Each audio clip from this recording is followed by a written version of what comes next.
everyone, welcome to my channel.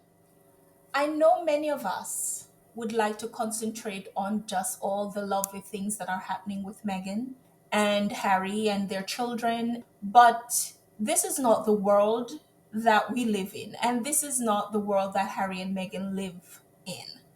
And this is why many of our channels exist, because that world that would like to inhabit does not exist.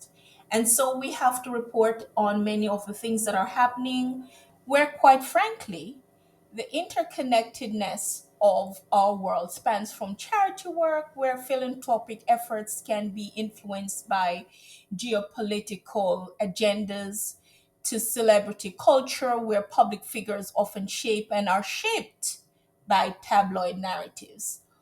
So, when we are talking about just sticking to one thing about Harry and Meghan, the happiness, it does not exist like that. Having said that, there are a number of things that are happening right at the moment, and I wanted to start out with the Prince of Wales is to appear on an episode of Clarkson's Farm and revealed that Prince George will be among the fans tuning in. The same Clarkson that wrote that horrible article, yes, Prince William is going to film an episode with him. And yet, these royalists keep telling us that Harry and Meghan, and especially Harry, would be better off in the UK. And with this news report with Sentebale, Rebecca English is even writing that if Prince Harry was in the UK in the royal fold, all of this would not have been happening. And what is happening with Sentebale, you ask? Well, in March 2025, Sentebale experienced significant internal turmoil. Dr. Sophie Shaduka, appointed as chair of the board in July 2023, became embroiled in disputes with trustees over the charity's direction, particularly regarding fundraising efforts in Africa. Allegations surfaced, including poor governance, abuse of power, bullying, harassment, and discrimination under Shanduka's leadership. In response, Shanduka accused the board of misogyny and racism, leading her to report the charity to the Charity Commission. This conflict culminated in the resignation of Prince Harry and Prince Seiso as patrons, expressing that the leadership situation had become, quote, untenable, end quote. Chanduka, however, remained defiant, suing the charity to retain her position and criticizing the handling of governance issues. That is a summary of a lot of the reporting that I've seen around this. There are more in depth reporting out there with Reuters, The Guardian, CNN, People.com. A lot of outlets are covering this.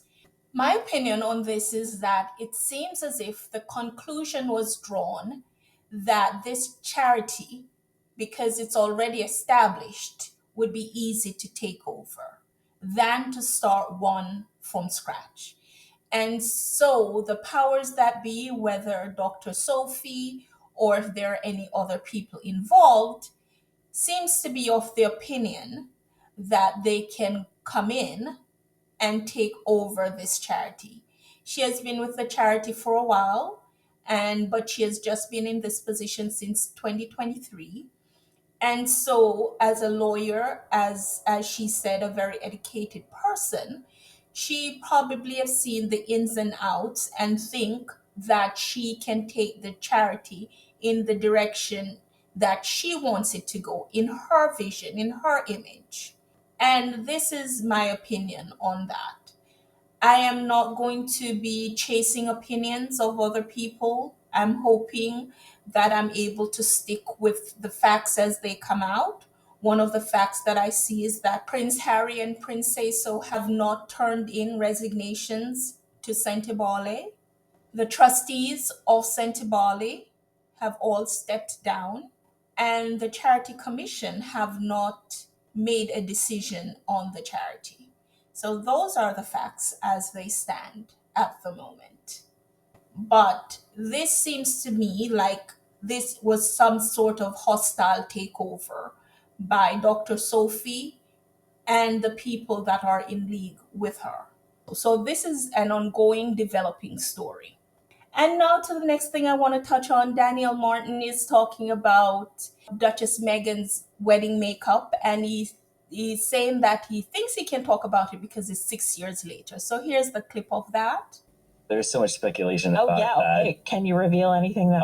It's been 6 years. Yeah, yeah. It was basically a lot of Tatcha, and I mean, I was with Dior then, Okay. so a lot of the backstage had just launched. Oh, Right. So her whole face was pretty much Dior backstage. For what lip color? It was a lip glow. And It and a was? pencil. Oh, her lip combo was the lip glow and a what color pencil? It was a MAC lip liner because I'm a die-hard MAC lip liner Yeah, devotee. I love MAC. yeah. So you can see he said he was with Dior then and he used that makeup and she looked absolutely beautiful that day. And lastly, I want to touch on Oscar nominated Brian Terry Henry saying that he's obsessed with Love Meghan. And he's not the only one. His bestie, Elizabeth Olsen, is also obsessed. Thank you so much for joining me. And as always, if you like my content, please remember to like, comment, and subscribe. And talk to you soon. Bye. You work though with Elizabeth Olsen, right? Oh, That's what man. you're working with? I love her as well. I heard, speaking of gifts, I heard she gave you a nice wrap gift. Is that Look, true? my entire cast is wonderful. I'm working with Lizzie Olsen, Eddie Redmayne, and Julia Roberts, this new actress. This up-and-coming actress, Julia Roberts. That whole cast is crazy. They're great, Yeah. and we have created such a great bond. But Lizzie and I share the bond of watching television that's crazy. Okay. And by crazy, we mean stuff that we just really like. So we're in love with Love Meghan right now. What is that? The new Meghan Markle / Meghan Duchess of Sussex show. I Where she's also like Martha Stewart now.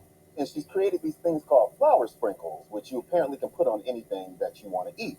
So Lizzie and I were like, we need to get in the flour sprinkles game. Like, Meghan is on something that we don't know about. So Lizzie, for my wrap gift, because we're wrapping, I went into my trailer, and there is a literal jar of flour sprinkles. Not only that, because Meghan is bomb with calligraphy, okay?